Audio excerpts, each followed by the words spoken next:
I Know Why the Caged Bird Sings by Maya Angelou.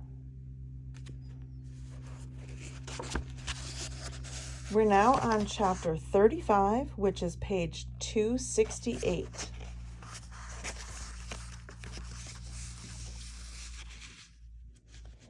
The Well of Loneliness was my introduction to lesbianism and what I thought of as pornography. For months, the book was both a treat and a threat. It allowed me to see a little of the mysterious world of the pervert. It stimulated my libido, and I told myself that it was educational because it informed me of the difficulties in the secret world of the pervert. I was certain that I didn't know any perverts. Of course, I ruled out the jolly sissies who sometimes stayed at our house and cooked whopping 8-course dinners while the perspiration made paths down their made-up faces. Since everyone accepted them, and more particularly since they accepted themselves, I knew that their laughter was red and their lives were cheerful comedies, interrupted only by costume changes and freshening of makeup.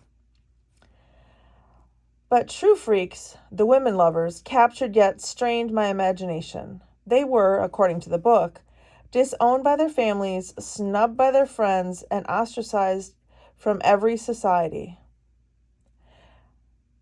This bitter punishment was inflicted upon them because of a physical condition over which they had no control. After my third reading of The Well of Loneliness, I became a bleeding heart for the downtrodden, misunderstood lesbians. I thought lesbian was synonymous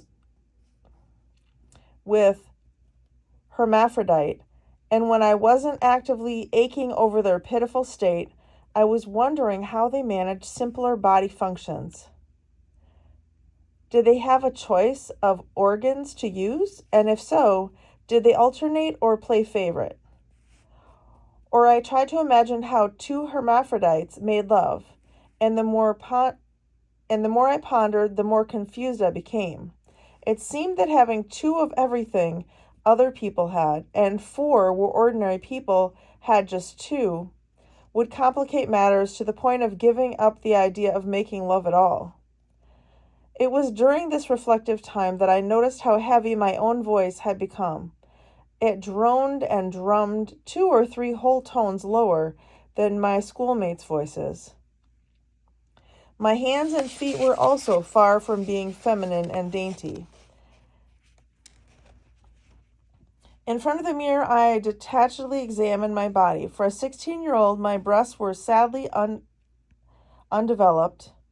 They could only be called skin swellings, even by the kindest critic. The line from my rib cage to my knees fell straight without even a ridge to disturb its direction. Younger girls than I boasted of having to shave under their arms. But my armpits were as smooth as my face. There was also a mysterious growth developing on my body that defied explanation. It looked totally useless. Then the question began to live under my blankets. How did lesbianism begin? What were the symptoms? The public library gave information on the finished lesbian, and that woefully sketchy, but on the growth of a lesbian, there was nothing. I did discover that the difference between hermaphrodites and lesbians was the hermaphrodites were born that way. It was impossible to determine whether lesbians budded gradually or burst into being with a suddenness that dismayed them as much as it repelled society. I had gnawed into the unsatisfying books and into my own unstocked mind without finding a morsel of peace or understanding. And meantime, my voice refused to stay up in the higher registers where I consciously pitched it, and I had to buy my shoes in the old ladies' comfort section of the shoe stores. I asked Mother. Daddy Clydell was at the club one evening, so I sat down on the side of Mother's bed. As usual, she woke completely and at once. There is never any yawning or stretching with Vivian Baxter. She's either awake or asleep. Mother, I've got to talk to you. It was going to kill me to have to ask her, for in the asking, would it be possible that suspicion would fall on my own normality? I knew her well enough to know that if I committed almost any crime and told her the truth about it, she not only wouldn't disown me, but would give me her protection. But just suppose I was developing into a lesbian. How would she react? And then there was Bailey to worry about too. Ask me and pass me a cigarette. Her calmness didn't fool me for a minute.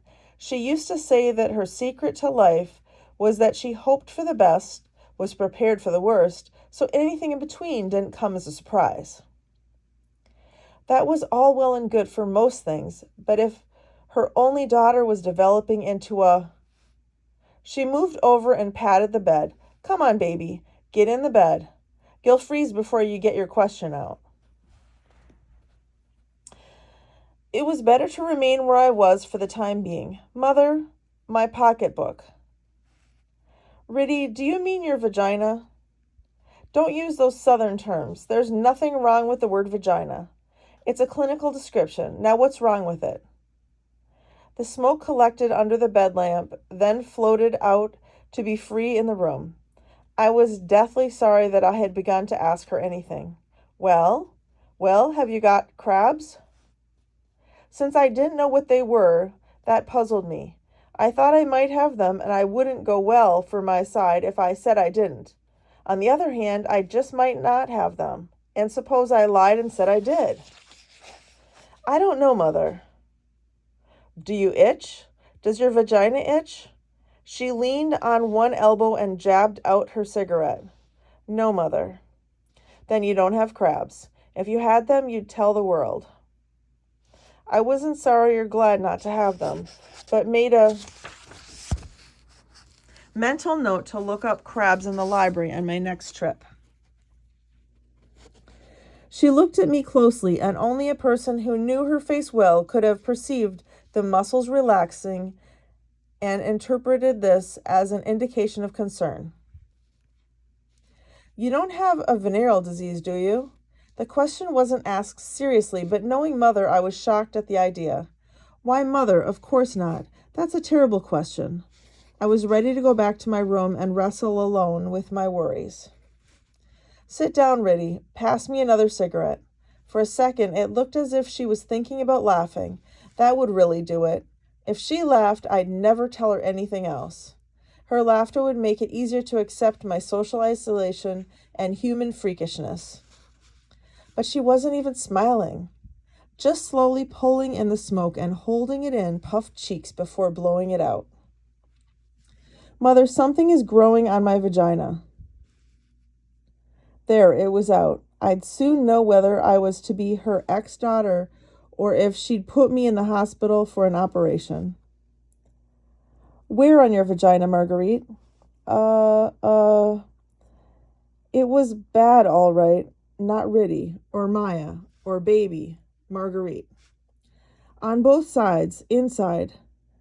I couldn't add that they were freshly skinned flaps that had been growing for months down there. She'd have to pull that out for me. Riddy, go get me that big Webster's and then bring me a bottle of beer. Suddenly it wasn't all that serious. I was Riddy again, and she just asked for beer. If it had been awful, as I anticipated, she'd have ordered scotch and water. I took her the huge dictionary that she had bought as a birthday gift for Daddy Clydell and laid it on the bed. The weight forced the side of the mattress down, and Mother twisted her bed lamp to beam down on the book. When I returned from the kitchen and poured her beer, as she had taught Bailey and me, beer should be poured, she patted the bed. Sit down, baby. Read this. Her fingers guided my eyes to vulva. I began to read. She said, read it out loud. It was all very clear and normal sounding. She drank the beer as I read, And when I had finished, she explained it in everyday terms. My relief melted the fears, and they liquidly stole down my face. Mother shot up and put her arms around me. There's nothing to worry about, baby. It happens to every woman. It's just human nature. It was all right then. To unburden my heavy, heavy heart, I cried into the crook of my arm. I thought maybe I was turning into a lesbian. Her patting of my shoulder slowed to a still, and she leaned away from me. A lesbian? Where the hell did you get that idea? Those things growing on my vagina, and my voice is too deep, and my feet are big, and I have no hips or breasts or anything, and my legs are so skinny.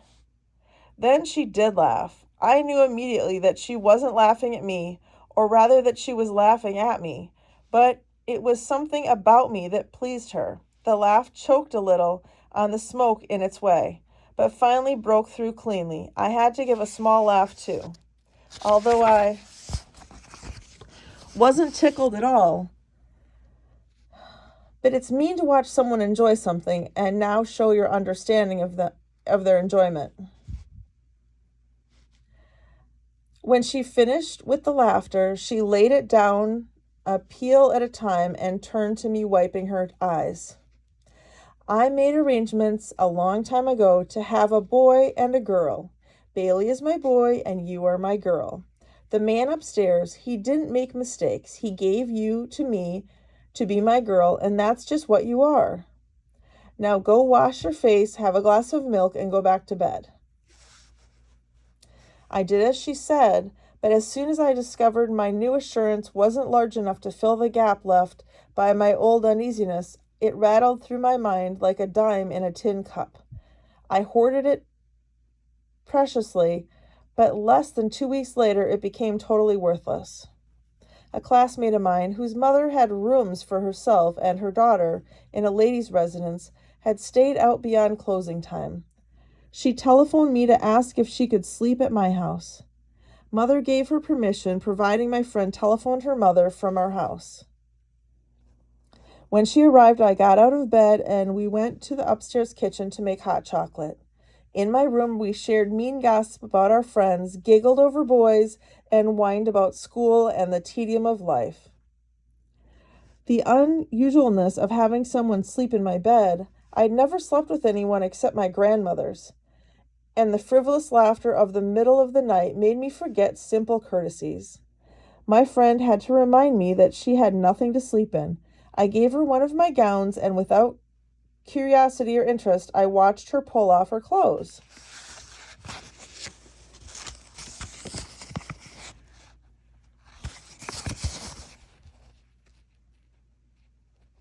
At none of the early stages of undressing was I in the least conscious of her body.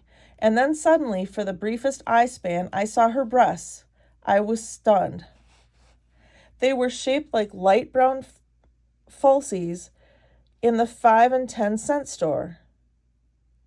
But they were real. They made all the nude paintings I had seen in museums come to life. In a word, they were beautiful. A universe divided what she had from what I had. She was a woman. My gown was too snug for her and much too long, and when she wanted to laugh at her ridiculous image, I found the humor had left me without a promise to return.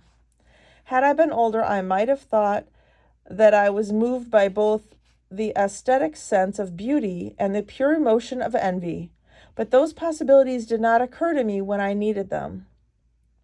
All I knew was that I had been moved by looking at a woman's breasts. So all the common casual words of a mother's explanation a few weeks earlier and the clinical terms of Noah Webster did not alter the fact that in a fundamental way there was something queer about me. I somersaulted deeper into my snuggery of misery. After a thorough self-examination in the light of all I had read and heard about dykes and bulldaggers, I reasoned that I had none of the obvious traits. I didn't wear trousers or have big shoulders or go in for sports or walk like a man or even want to touch a woman. I wanted to be a woman. But that seemed to me to be a world to which I was to be eternally refused entrance. What I needed was a boyfriend. A boyfriend would clarify my position to the world, and even more important, to myself. A boyfriend's acceptance of me would guide me to that strange and exotic land of frills and femininity. Among my associates, there were no takers. Understandably, the boys of my age and social group were captivated by the yellow or light brown skinned girls with hairy legs and smooth little lips and whose hair hung down like horses' manes. And even those sought-after girls were asked to give it up or tell where it is. They were reminded in a popular song of the times, "If you can't smile and say yes, please don't cry and say no." If the pretties were expected to make the supreme sacrifice in order to belong, what could the unattractive female do? She who had been skimming along in life's turning, but never changing periphery, had to be ready to be a buddy by day and maybe by night. She was called upon to be generous only if the pretty girls were unavailable. I believe most plain girls are virtuous because of the scarcity of opportunity to be otherwise. They shield themselves with an aura of unavailableness, for which after a time they begin to take credit, largely as a defense tactic. In my particular case, I could not hide behind the curtain of voluntary goodness. I was being crushed by two unrelenting forces: the uneasy suspicion that I might not be a normal female, and my newly awakening sexual appetite. I decided to take matters into my own hands, an unfortunate but apt phrase. Up the hill from her house and on the same side of the street lived two handsome brothers. They were easily the most eligible young men in the neighborhood.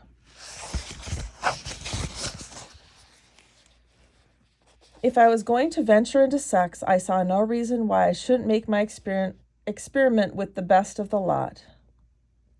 I didn't really expect to capture either brother on a permanent basis, but I thought I could hook one temporarily. I might be able to work the relationship into something more lasting. I planned a chart for seduction.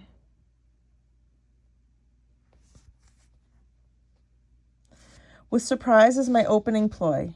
One evening as I walked up the hill suffering from youth's vague malaise, there was simply nothing to do.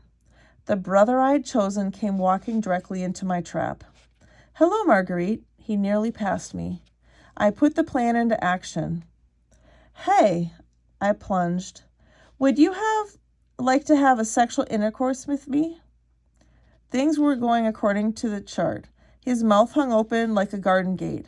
I had the advantage, so I pressed it. "Take me somewhere." His response lacked dignity, but in fairness to him, I admit that I had left him little chance to be suave. He asked, "You mean you're going to give me some trim?" I assured him that was exactly what I was about to give him. Even as the scene was being enacted, I realized the imbalance in his values. He thought I was giving him something, and the fact of the matter was that it was my intention to take something from him. His good looks and popularity had made him so inordinately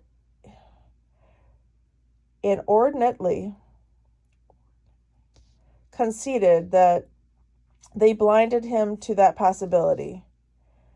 We went to a furnished room occupied by one of his friends, who understood the situation immediately and got his coat and left us alone. The seductee quickly turned off the lights.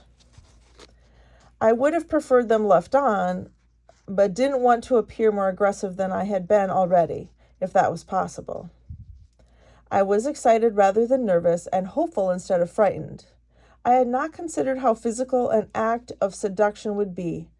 I had anticipated long, soulful tongued kisses and gentle caresses, but there was no romance in the knee which forced my legs, nor in the rub of hairy skin on my chest.